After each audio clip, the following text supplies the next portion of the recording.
I once did a short video about Mark Tilbury's take on the Strauss-Howe generational theory, which, to be clear, is a widely criticised theory that is fairly described as being overly deterministic, non-falsifiable, and unsupported by rigorous evidence. Which is a pretty polite way of saying, "This is all a bunch of crap." As one reviewer once said of the book that makes the argument of this theory, if the United States calmly makes it to 2015, their work will end up in the ash can of history. That was 8 years ago. Well, ladies and gentlemen, 2015 has well and truly passed. Still, let's have a look at the fascinating world of generational theory. Do we have to? Have you ever wondered why people from different age groups seem to have distinct characteristics and outlooks on life? Comparing, for example, the baby boomers who grew up in Cold War situations versus our population today, which maybe isn't as scared of socialism and socialist thinking. Well, that's where the Strauss-Howe generational theory comes in. Stick around as we try and make sense of this, which is, to be fair, a captivating theory that helps us understand the patterns and cycles of generations. Developed by historians William Strauss and Neil Howe, the Strauss-Howe generational theory proposes that history unfolds in cycles of roughly 80 years in length, divided into 4 turnings or seasons, and each turning is associated with a specific generation, categorized by its collective mindset, values, and attitudes. The 4 turnings are high, awakening, unraveling, and crisis. But without more, those don't really make a lot of sense, so let's break that down further. High. Well, this marks the aftermath of a crisis, a time of collective unity and rebuilding.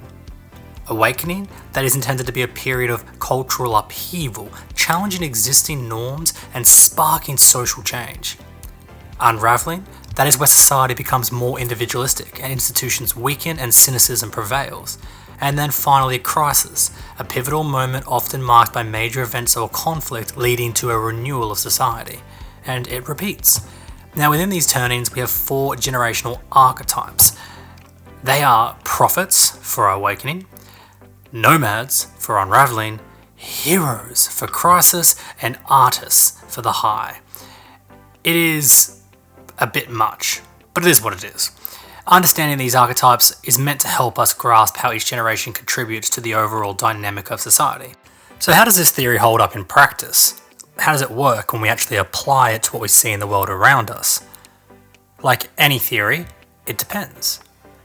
If we try to put this theory into context by looking at a historical example, for example, the most recent crisis turning, according to the authors, was World War II, leading to the high turning of post-war reconstruction, the awakening turning followed in the 1960s and 70s with the counterculture movements, and the unraveling turning unfolding in the 80s and 90s marked by individualism. Remember, this book was written in the 90s, so theoretically this should have gone on to repeat by now, which would have seen, based on a timeline similar to what was just explained in the book, would have seen further turn-ins in the last 30 years since it was published, and those don't quite neatly stack up in the way you would want them to as a predictive tool. That was wrong. The current period? Well, many argue we're in the midst of another crisis turning, with events like economic shifts, geopolitical tensions, and global challenges. The problem is, while those things certainly exist, they are not similar to what we saw in the last crisis turning of World War II. There certainly isn't the remaking of countries. While there are currently wars being fought, and I don't want to minimise those, they are not of the same size and scale as World War II was. The geopolitical tensions are real, but they're much, much more subdued than what we saw last century. Forget how bad world wars are. Like any theory, the Strauss-Howe model is not without its critics, and here I am pretty much one of them. Some argue that it oversimplifies complex social changes, or that the generational archetypes simply don't apply universally. Fair point, fair point. It is important to acknowledge these perspectives and approach the theory with a critical mind. You can't assume one way or the other from the outset. You have to actually look at the theory on the merits. So what can the Strauss-Howe generational theory tell us about the future?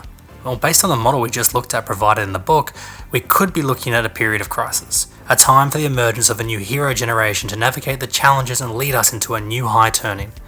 Of course, predicting the future is a tricky business, but understanding these cycles can provide valuable insights into the trajectory of societies. And there you have it. A brief journey into the intriguing world of the Strauss-Howe generational theory. Whether you fully embrace it or take it with a grain of salt, one thing's for sure. It offers a unique lens through which we can analyse the patterns of our past, present, and potentially our future. But if you're asking, well, what do I think? Is it complete nonsense? Is it worth learning about? Well, kind of. It's a theory, nothing more, nothing less, but not all theories are the same, and this one I think is particularly weak. Is it thought-provoking? Sure. Is it capable of a degree of intellectual stimulation? Absolutely. But little more than that. A little more than a pseudoscience, and it should not be taken too seriously.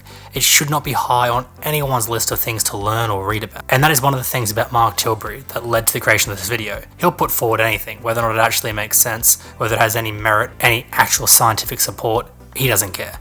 However, when you do think critically about this theory, and you have the benefit of 30 years of history since it was published, you'll realise it has not been a predictive tool, nor is it even a good tool looking in the past the way that it was meant to be as a generational theory when it was written. If you found this exploration interesting, look, you're welcome to go read more. I won't talk about it any further because I think it is of such little utility, but you're welcome to disagree with me. And if you don't agree with me, let me know in the comments. I would be curious to hear what your reasons for having greater faith in the theory than I have are. Thanks for watching, guys. Until next time. That was good. That was good.